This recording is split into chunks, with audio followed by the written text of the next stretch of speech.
seen at the junction of the columnar epithelium of the endocervix, and it will become a non-keratinized stratified squamous epithelium of the portia vaginalis.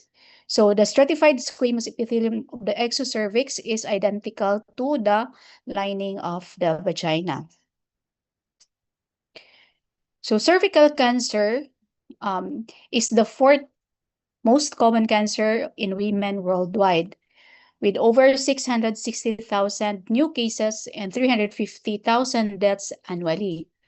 And this condition predominates in a low and middle income countries. So the global standardized incidence is at 13.3 per 100,000 women. And although this incidence varies, depending on the region of origin. In the Philippines, cervical cancer is the second most common cancer among Filipino women, with approximately 7,897 cases and 4,052 deaths annually. So it is the second leading cause of cancer-related deaths for women 15 to 44 years old. And the age standardized incidence rate is 15.5 per 100,000 women, over 12 women dying for this disease daily. So in our previous lecture, I have already mentioned the risk factors for intraepithelial lesions of the lower genital tract, and these are the same risk factor for acquiring cervical cancer. So number one, we have here HPV infection, immunosuppression, smoking, parity, especially for parity more than 7, increased number of sexual partner, and prolonged oral contraceptive use. So for the risk factor, HPV infection is the necessary cause of cervical cancer, meaning if without HPV infection, the chances of having cervical cancer is very low. An exception for that are those that are not related with sexually transmitted infection.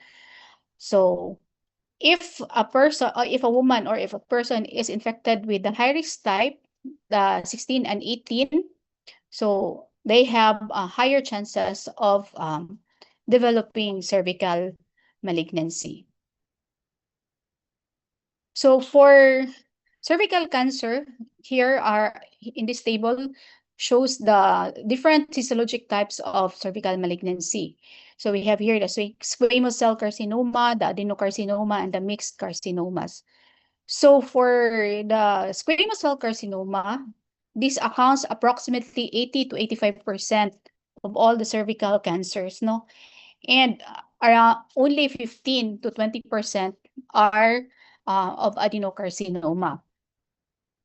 So for squamous cell carcinoma, most of the common subtypes are your large cell, the keratinizing or the non-keratinizing. You have the rare case, the small cell, and we also have the verrucous type. For adenocarcinoma, we have the typical, the endocervical type, the endometrioid that resembles endometrial cancer or endometrioid cancer of the ovary. You have the clear cell, you have the adenoid cystic, and you have the adenoma malignum. And we also have mixed carcinomas, the adenosquamous and the glassy cell carcinoma. So this is an example of histologic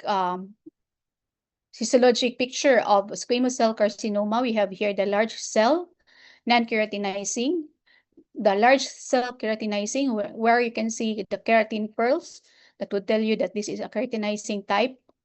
You have here the small cell carcinoma, and we have here the verrucous carcinoma.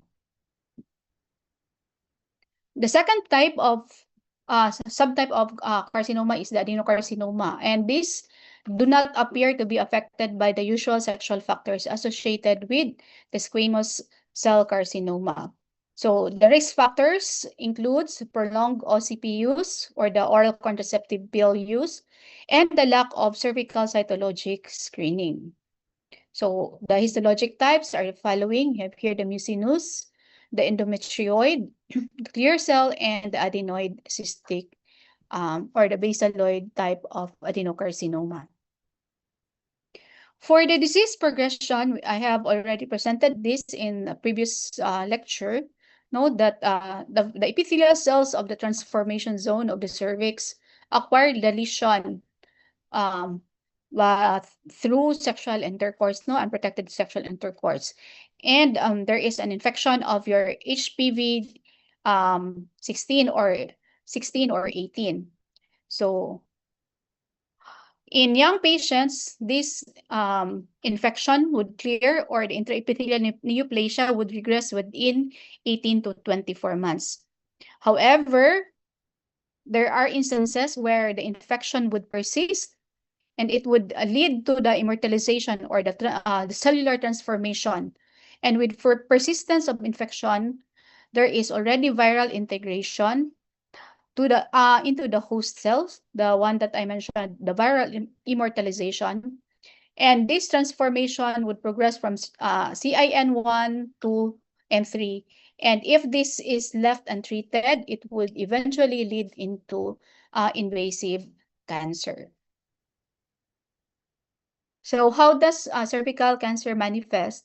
So in early stage, the patient would, most of the time is asymptomatic.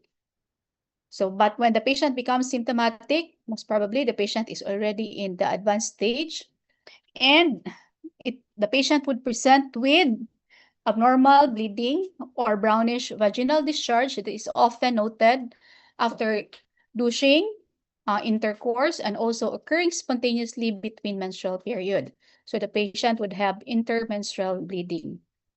So for these patients, they often have a history of not having cytologic smear, wala sa nakapap smear for many years. So other symptoms also would occur like back pain. Patient will have loss of appetite and eventually weight loss. So these are already late manifestation and will occur when there is already extensive spread of cervical carcinoma. So for patients, they tend to be between the ages 40s to 60s with a median age of 52 years old. However, I have mentioned in the previous lecture that pre-invasive intraepithelial lesions of the cervix occur primarily in women at 20 and 30 years old. And even this year, lately, this has been more common in those women younger than 20 years old. That is why there is already a gradual increase in the incidence of invasive carcinoma in younger patients. So how do we diagnose? Of course, the diagnosis is established with biopsy of the tumor. So a specimen can be easily obtained during office examination. So that when you do your speculum exam and you notice that there is a cervical mass, then we have to take a biopsy, take a tissue sample to be sent for biopsy. So the instruments that can be used are the following. We have here the Tischler forceps, the Kevorkian forceps, and the Eppendorf forceps. If during the biopsy kanang inadequate, then we can proceed with cervical conization. Or in patients where when we did our pap smear and it suggests invasive carcinoma without gross lesion, and also we already have done endocervical curettage, but there is no carcinoma, then the next thing that we would do would be cervical conization. Okay. Now we go to staging. So this staging you can you have this in your book, no? So before during our residency, the staging is clinical. However, in 2018, the staging system underwent revision and it already allowed imaging and pathologic findings from surgery to assign the stage. So the table here shows the four stages of cervical cancer. Stage 1, stage 2, stage 3, stage 4. Okay. For stage 1 cancer, this is just strictly limited to the cervix and has not spread to beyond the cervix. And if there are spread to the uterine corpus, it is disregarded, still considered as um, cervical cancer stage 1. And the subclassification, substaging 1A, 1A1, 1A2, this would depend on the depth, no, and the extent of the disease. So usually, for this early stage, this can be treated with surgical management, and we will discuss that later on. But for the advanced stages, stage 1B and above, the management would always be your concurrent chemoradiation therapy followed by brachytherapy.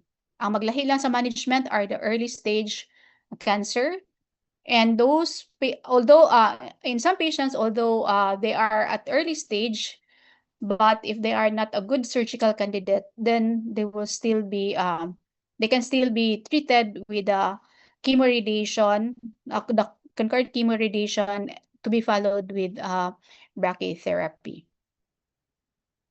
So the natural history and spread of cervical cancer, the cancer of the cervix initially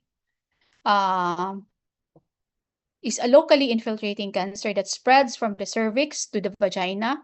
So, spread siya sa silingan, no? Lateral spread. And the paracervical and parametrial areas. So the primary path for distant spread is through lymphatics, through the original lymph nodes, and sometimes a blood-borne metastasis from the cervical carcinoma can still occur, but this is less common. And this is usually seen late in the course of the disease. So the initial spread would be from the pelvic lymph nodes, including your pericervical node, presacral node, and hypogastric node. And then sometimes there is an involvement of the inguinal nodes. However, if the lower third of the vagina is involved, the median inguinal node should be considered as a primary metastatic lesion. So when we do our speculum exam, what we can see is the gross appearance of cervical malignancy. It appears ulcerated, and usually when it is exophytic, it is usually described as exophytic lesion or a colic-like lesion na occupying the cervix. And it will be measured to its dimension, the length, the width. No? Sometimes the growth of the lesion is going inside, inside the cervix, and it is called endophytic growth, and it would result into a barrel-shaped cervix. So wala kayo makita na lesion outside, but the cervix would appear like this, barrel-shaped cervix. Now we go to the prognostic factor of cervical cancer. So what factors would tell you that the patient is having good kanang prognosis or bad prognosis? Of course, we have here the FIGO stage, and this is the most important determinant for prognosis. So even if the FIGO stage is the number one, that there are other predictors also, including the tumor size, because it is associated with local recurrence and death for patients treated with surgery or radiation therapy. For lymph node involvement, so if positive for pelvic or para-aortic lymph node, this portends a lower survival rate.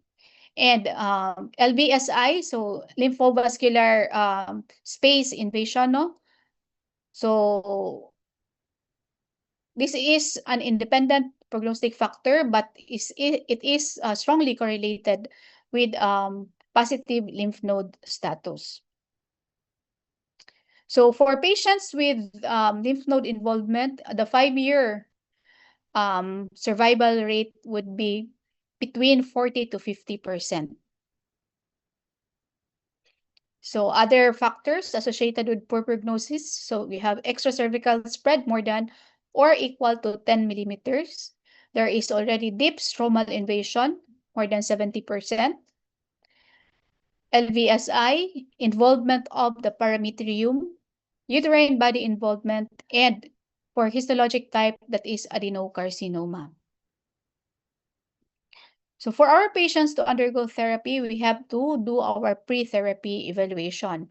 So we have to go back to the our history and physical examination, no? So we have to review the history of the patient and to also do our physical examination to check the extent of the disease so that we can arrive at an accurate clinical staging and plan of the therapy. So you also order for the routine blood test. You can order for intravenous pyelogram or computed tomography. This is to check for lymph node involvement or the extent of the disease. And then also chest radiography. And now we already the newest addition to this pre-therapy evaluation is the surgical sampling of the lymph node, which can be done open surgery or by laparoscopy.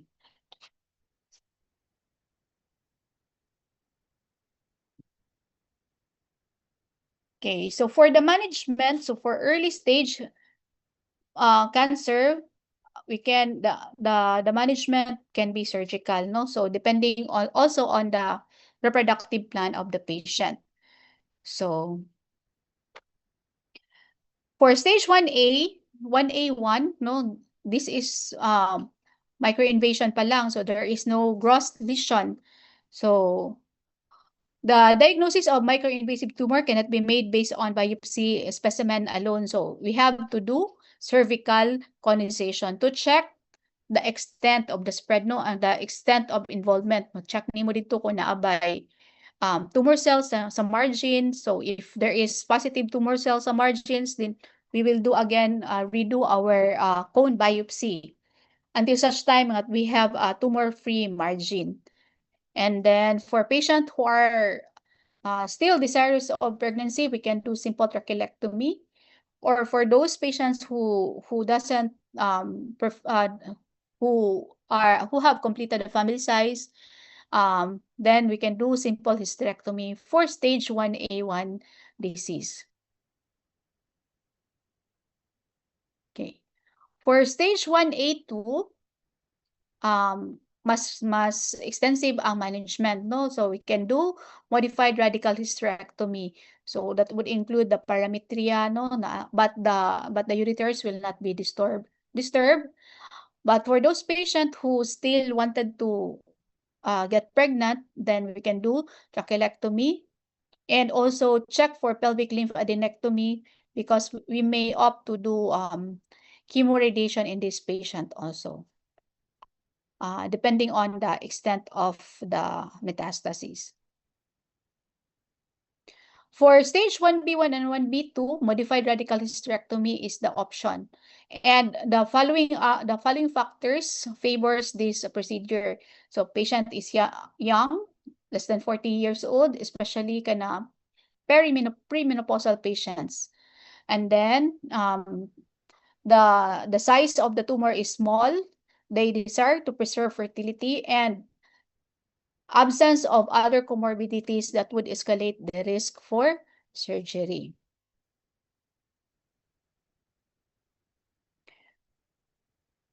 For this stage also, we can also opt for radiotherapy. So pwede na po mag-radiotherapy, especially in cases where the tumor is larger, no, more than 4 cm in size. Extensive LVSI, so suspicious findings on operative imaging, And the presence of high-risk histologic subtypes. So mga high-risk subtypes, you have your clear cell, no? If there is also deep stromal invasion on imaging or examination. For stages 1B3, so nanay ka ng kuani ka ng gross lesion. So the mode of management would be your concurrent chemoradiation followed with brachytherapy. So what are the post-surgical outcome? So the 5-year reported survival rates approximately for early stage, 80 to 90%. So for those with positive or close margins or positive lymph nodes have highest risk of recurrence and poor outcome. So in these cases, kung na ay positive lymph nodes, then a post-operative chemoradiation improves the survival of the patient. No? So with our surgery, mag-add on ta og chemoradiation. Of course, for all the procedures and kaning mga management, we also expect kanang complications. So after radical hysterectomy, many patients would experience long-term complication. So 5% will have small bowel obstruction, and this would increase to 20% if radiation is used post-operatively. Then there is a risk of developing uterovaginal fistulas in approximately 1% of the cases, and also post-operative bladder dysfunction.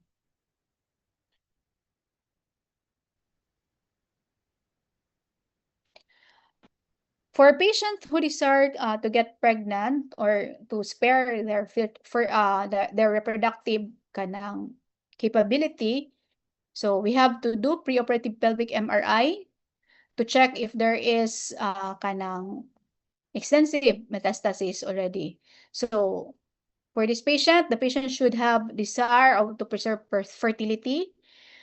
There is no evidence of metastatic disease or lymph nodes or in any distant metastasis, and then the age should be younger than 45, and the stage should be with 1A1 with LVSI, 1A2 or 1B1 disease with limited endocervical extension that is assessed by colposcopy and MRI.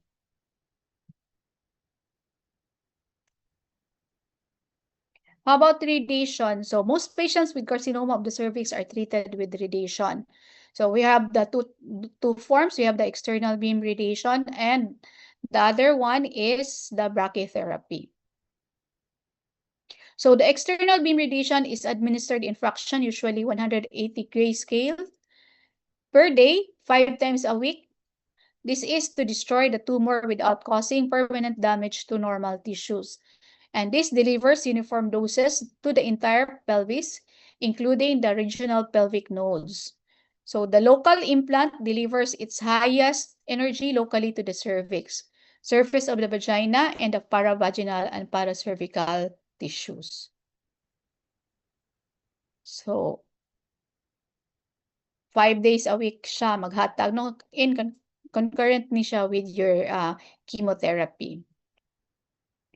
Then radiation treatment, so the intracavitary radiation, this is what we call the brachytherapy. So can be delivered either at a low dose or a high dose rate, but they have the same survival and toxicity. So most clinicians would opt to use the high dose rate, and because they have the same toxicity, the same ang ilang survival with the low dose, but the high dose has kanang higher kanang efficiency in the management in the treatment of cervical malignancy. So I have mentioned, no, for the advanced stages, stage 1B to stage 4, they are already inoperable. Thus, the management would be concurrent chemoradiation followed with brachytherapy. So what is the goal for the chemoradiation? So this is to increase the local regional control of the disease and to reduce the occurrence of distant metastases. 。 . 。 . So what is the role of your what is the role of your chemotherapeutic drugs, cisplatin? So this increase the slope of radiation dose response curve, inhibition of repair from sublethal damage, cell synchronization to a radiosensitive phase of the cell cycle, and reduction in tumor bulk, leading to increased sensitivity of the tumor cells and increased drug delivery and uptake. I think you have discussed this with Dr. Marabe siguro, no, who lectured on principles of chemotherapy and radiation.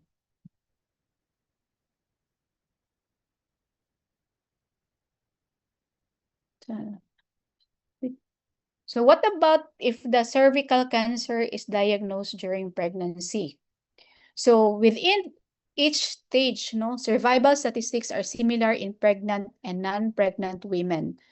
So the therapy of carcinoma during pregnancy is influenced by the stage of the disease, the time in pregnancy when the cancer is diagnosed. And also we have to consider the beliefs and desires of the woman in terms of initiating therapy that can terminate the pregnancy as opposed to postponing therapy until fetal viability is achieved. So in general, if the cytologic and histologic findings of colposcopically directed biopsies are comparable and suggest intraepithelial neoplasia or carcinoma in situ, the woman is observed and delivered. So with final evaluation and therapy completed at approximately 6 weeks after delivery. So skin less than 22 weeks siya, basta kay early stage, then there is room to wait for the treatment um, to be initiated postpartum.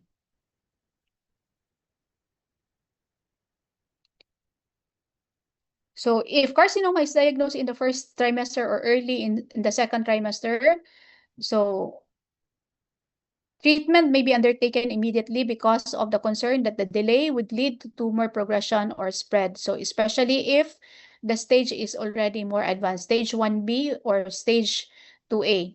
So effective treatment consists of radical hysterectomy and node dissection. So this procedure can be carried out during pregnancy, during at this stage, no, without difficulty, because the uterus is still motile, and the edema of the pelvic tissue planes help simplify the procedure by the experienced surgeon. So, but pregnancy does not also pregnancy does not increase the risk of blood loss. Kay at this time the uterus is still small and the vessels are not yet engorged as compared kung naana siya sa term pregnancy. For higher stage tumor, therapy begins with external beam radiation, and usually in 4 to 6 weeks, no, this would lead to spontaneous abortion. So the dose of external beam therapy would depend on the stage of the tumor, but usually between 40 to 50 gray is given. So it is preferable to augment the radiation with weekly cisplatin because pregnancy in this case would still be terminated, no? So after abortion, the uterus would involute and implant for your brachytherapy is placed. So if pregnancy does not spontaneously abort, then dilation and curettage is done. Can also give prostaglandin, or you can do your hysterectomy or hysterotomy, no, before brachytherapy. In some instances, when the initial tumor was small and has completely regressed, then you can do your extrafascial hysterectomy or modified radical hysterectomy at this age of gestation. So here, naana din unsa nga type ang surgery ang buhaton, no? Pag early stage, you have to observe for stage 1 and other conditions. So determine the lymph node status. You have you do your imaging, can opt to have these procedures. Okay, you can take a picture of this. This is already a summary no, on how we manage the pregnancy, cervical cancer in pregnancy in patients with less than 22 weeks age of gestation. For patients beyond 22 weeks, so therapy is often delayed until fetal viability. So we do our elective cesarean delivery in this patient. No, because we cannot allow, especially for the advanced stage, we cannot allow vaginal delivery because there would be torrential bleeding that we cannot control, and the patient will die, no, kadili na jud mo undang na bleed ang kanang cervix sa patient. Okay? There will be lacerations, there will be tearing of the vessels. So cesarean delivery is the mode of delivery in patients with cervical cancer. So remember that survival is closely related to the stage, and those diagnosed during the first trimester had a better prognosis than those diagnosed during the third trimester. That is why when we do our prenatal checkup, no, we during the first visit, we routinely do our cervical, we do our saningalan pap test, no, to determine the presence of cervical malignancy. No, this is already the last slide. So thank you for your attention. So hopefully you can answer the questions tomorrow in your exam. Good night, everyone. Thank you, Doc. Thank Thank you, you, Doc. Doc. Thank you, Doc. Good night. Thank you, Doc. Thank you, Doc. Thank you, Doc. Thank you, Doc. Thank you. Thank you, Doc.